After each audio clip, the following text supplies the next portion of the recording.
পড়ালেখাকে শুধু গতানুগতিক বই খাতা আর পরীক্ষার গণ্ডিতে না রেখে চীনের কিন্ডারগার্টেনগুলো শিশুদের শেখাচ্ছে গুরুত্বপূর্ণ সব দক্ষতা। খাবার রান্না, পরিবেশন করা, গরুর দুধ দোহানো, এমনকি ড্রাইভিং শিখিয়ে তাদের তৈরি করা হচ্ছে স্বাবলম্বী হওয়ার জন্য।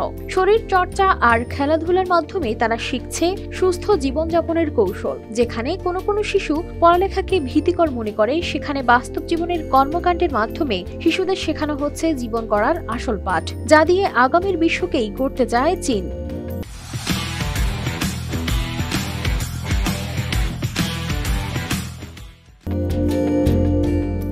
চীনের শিশুদের স্কুলগুলোর এই ভিন্নধর্মী শিক্ষা ব্যবস্থা শুধু শিশুদের শারীরিক ও মানসিক বিকাশে সাহায্য করে না, বরং তাদের জীবনের প্রতিটি ক্ষেত্রে দক্ষ করে তোলে। সকালে শুরু হয় শরীর চর্চা দিয়ে। ফুটবল, ব্যাডমিন্টন কিংবা সাঁতার কাটার মতো খেলাধুলায় সক্রিয় অংশগ্রহণ তাদের ফিটনেস বজায় রাখে। তারা নিজেরাই নিজেদের খাবার তৈরি করে, যা রান্নার মতো একটি মৌলিক দক্ষতা আয়ত্ত করতে সাহায্য করে। এমনকি বাচ্চারা গরুর দুধ দোহানো, ফসলের যত্ন নেওয়া বা ড্রাইভিং শিখে ছোট থেকেই দায়িত্বশীল হয়ে ওঠে। দলগত কাজে অংশ নিয়ে তারা শেখে কিভাবে একসঙ্গে কাজ করতে হয়। এই দক্ষতা ভবিষ্যতে তাদের কর্মজীবনে সহায়ক হয়।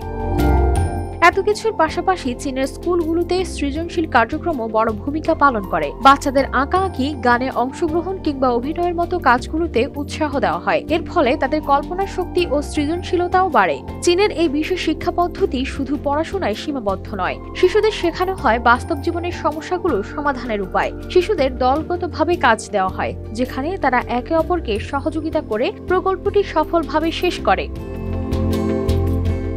বিশ্বজুড়ে চীনের কিন্ডারগার্টেনের এই শিক্ষা ব্যবস্থা নিয়ে আলোচনার ঝড় উঠেছে।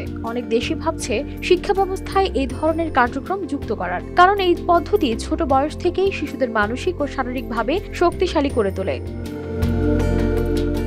কানিজ ফাতেমা শিমু, RTV।